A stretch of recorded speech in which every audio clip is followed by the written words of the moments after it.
রাষ্ট্রপতি পদে বিএনপির মনোনয়ন পেয়েছেন মির্জা ফখরুল ইসলাম আলমগীর। আরও আলোচনা করতে স্টুডিওতে যুক্ত হচ্ছেন ইন্ডিপেন্ডেন্ট টেলিভিশনের deputy head of news Jahanara Parvin. আপনাকে স্বাগতম আমাদের এই আলোচনায়। মির্জা ফখরুল বাংলাদেশের রাজনীতিতে বর্ষিয়ান একজন ব্যক্তিত্ব। রাষ্ট্রপতি পদে তার মনোনয়নকে আপনি কিভাবে দেখছেন এবং এতজন সিনিয়র নেতার মধ্যে তাকেই কেন বেছে নিলেন তারেক রহমান? রাষ্ট্রপতি যখন প্রার্থী করার প্রসঙ্গ এসেছে তখন কিন্তু অনেকেই আমরা যতদূর জেনেছি আগ্রহী ছিলেন। আরও স্থায়ী কমিটির দু একজন সদস্য যারা বর্ষিয়ান এবং খুব বড় পলিটিশিয়ান তারা। তো এর মধ্যে শেষ পর্যন্ত বিএনপি মহাসচিব মির্জা ফখরুল ইসলাম আলমগীরকেই বেছে নেওয়া হয়েছে। প্রধানমন্ত্রী এবং স্থায়ী কমিটির সদস্যরা তাকে বিএনপির প্রার্থী করেছেন। আমরা যদি দেখি যে বেগম খালেদা জিয়া যখন অসুস্থ ছিলেন এবং বিএনপির যে রাজনৈতিক সংকটের সময়টা কাটিয়েছে, বা এখনকার যে প্রধানমন্ত্রী তিনি লন্ডনে ছিলেন, তো সেই সময়ে এই দুজনের অনুপস্থিতিতে মির্জা ফখরুল দীর্ঘ সময় ধরে এই দলকে নেতৃত্ব দিয়েছেন এবং সেটা বিএনপির সবচেয়ে বাজে সময় গেছে। তো তখন তিনি যেভাবে এই হাল ধরেছেন এবং অনেক সংকট, এরকম একটি দলকে আন্দোলন ব্যর্থ হয়েছে বা দলের সাংগঠনিক বিষয় ছিল দলকে ভাঙনের হাত থেকে রক্ষা করা, সব কিছু মিলে মির্জা ফখরুল যেভাবে নেতৃত্ব দিয়েছেন, তিনি 12 বার কারাবরণ করেছেন, 2.5 বছরের মতো তিনি টানা বা বিভিন্ন সময়ে জেলে ছিলেন।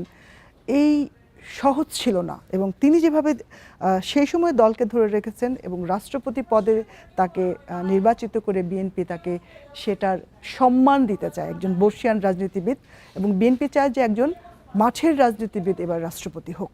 তো সেভাবেই আসলে তিনি যাচ্ছেন সেখানে। অবশ্যই একজন যোগ্য প্রার্থী। মির্জা ফখরুল রাষ্ট্রপতির দায়িত্ব নিলে বিএনপি মহাসচিব, স্থানীয় সরকার মন্ত্রী এবং ঠাকুরগাঁও 2 আসনের সংসদ সদস্য, এই 3টি পদ শূন্য হবে। বিএনপি মহাসচিব এবং স্থানীয় সরকার মন্ত্রী পদে কারা আসতে পারেন বলে আপনার মনে হচ্ছে?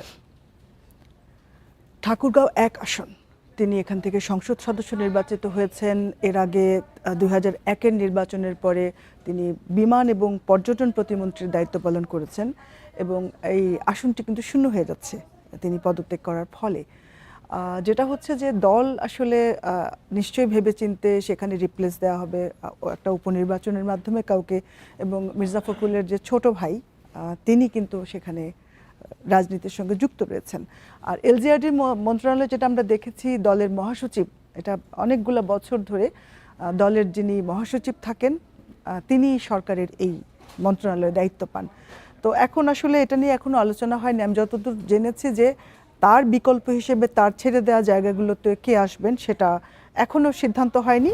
রাষ্ট্রপতি নির্বাচনের পরে হয়তো সেগুলো হবে। আমরা একটা ব্যাপার, আপনি যেটা বলেছেন যে মির্জা ফখরুল কেন, আপনি যদি দেখেন যে তার বেড়ে ওঠাটা 1948 সালে মির্জা ফখরুলের জন্ম এবং এখন তিনি 78 বছর বয়সী একজন বর্ষিয়ান পলিটিশিয়ান।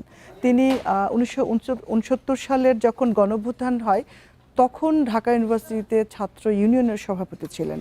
তার বাবা মির্জা রুহুল আমিন, তিনি এরশাদ সরকারের মন্ত্রী ছিলেন। তার চাচা মন্ত্রী ছিলেন মির্জা গোলাম হাফিজ, তিনি কিন্তু রাজনৈতিক পরিবারের সদস্য।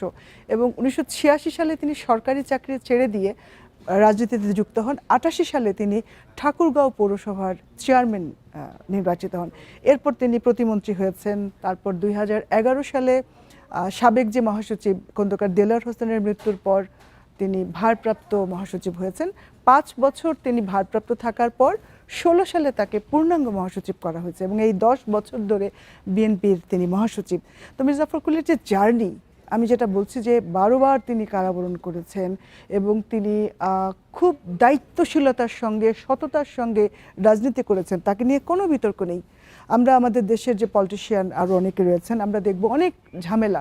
মির্জা ফখরুল এমন একটা জীবনযাপন করেছেন, খুব বড় একটা পরিবার থেকে এসছেন, ঐতিহ্যবাহী রাজনৈতিক পরিবার থেকে এসছেন, কিন্তু আপনি তাকে নিয়ে কোনো বিতর্ক নেই। এরকম রাজনীতিবিদ এই দেশে কিন্তু বিরল। আমরা দেখলাম যে বিএনপি এরকম একজন রাজনীতিবিদকে বেছে নিয়েছে যেটা দলের মুখ উজ্জ্বল করবে, দেশের মুখ উজ্জ্বল করবে, এবং সব দিক থেকে মির্জা ফখরুল রাষ্ট্রপতি হওয়ার জন্য একজন খুব পারফেক্ট এবং ঠিক মানুষ।